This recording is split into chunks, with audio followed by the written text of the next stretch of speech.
സമ്പത്തിന്റെ 3 താക്കോലുകൾ എന്തൊക്കെയാണെന്ന് നിങ്ങൾക്കറിയാമോ?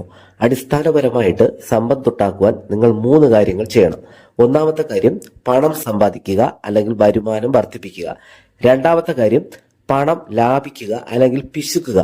മൂന്നാമത്തെ കാര്യം പണം നിക്ഷേപിക്കുക എന്നുള്ളതാണ്. ഈ 3 കാര്യങ്ങളാണ് സമ്പത്തിന്റെ 3 താക്കോലുകൾ എന്ന് പറയുന്നത്. അതായത് സമ്പത്തിന്റെ 3 താക്കോലുകൾ എന്നറിയപ്പെടുന്നത് സാമ്പത്തികപരമായ വിജയത്തിന് സഹായിക്കുന്ന പ്രധാന തത്വങ്ങളെയാണ്. അവ കൃത്യമായിട്ട് ഞാൻ പറഞ്ഞു തരാം. ഒന്നാമത്തത് വരുമാനം വർദ്ധിപ്പിക്കുക എന്ന് പറഞ്ഞല്ലോ.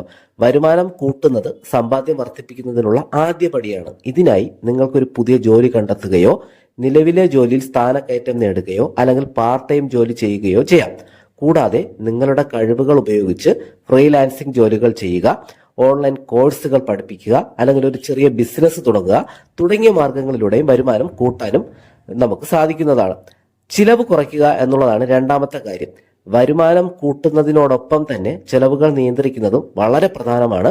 അനാവശ്യമായ ചെലവുകൾ ഒഴിവാക്കുക, ബഡ്ജറ്റ് ഉണ്ടാക്കി അതിനനുസരിച്ച് ജീവിക്കുക, ക്രെഡിറ്റ് കാർഡ് ഉപയോഗം പരിമിതപ്പെടുത്തുക, കൂടാതെ ചെലവുകൾ കുറയ്ക്കുന്നതിനുള്ള മറ്റു വഴികൾ കണ്ടെത്തുക എന്നിവയെല്ലാം ഇതിൽ ഉൾപ്പെടുന്നുണ്ട്. നിങ്ങളുടെ ചെലവുകൾ ശ്രദ്ധാപൂർവം കൈകാര്യം ചെയ്യുന്നത് കൂടുതൽ പണം ലാഭിക്കാൻ സഹായിക്കും. മൂന്നാമത്തെ കാര്യം നിക്ഷേപിക്കുക അല്ലെങ്കിൽ ഇൻവെസ്റ്റ് ചെയ്യുക. സമ്പത്ത് ഉണ്ടാക്കുന്നതിൽ ഏറ്റവും പ്രധാനപ്പെട്ട ഘടകമാണ് നിക്ഷേപം.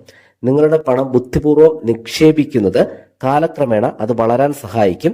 ഓഹരികൾ, ബോണ്ടുകൾ, മ്യൂച്വൽ ഫണ്ടുകൾ, റിയൽ എസ്റ്റേറ്റ്, സ്വർണം തുടങ്ങിയ വിവിധ മേഖലകളിൽ നിങ്ങൾക്ക് നിക്ഷേപിക്കാൻ സാധിക്കും. ദീർഘകാലത്തേക്കുള്ള നിക്ഷേപങ്ങൾ വലിയ സാമ്പത്തിക വളർച്ചയ്ക്ക് വഴിയൊരുക്കും. ഈ 3 കാര്യങ്ങൾ ഒരുമിച്ച് പ്രാവർത്തികമാക്കുകയാണെങ്കിൽ നിങ്ങൾക്ക് സാമ്പത്തിക ഭദ്രത നേടാനും ഭാവിയിലേക്ക് വലിയ സമ്പത്ത് കെട്ടിപ്പടുക്കുവാനും സാധിക്കുന്നതാണ്.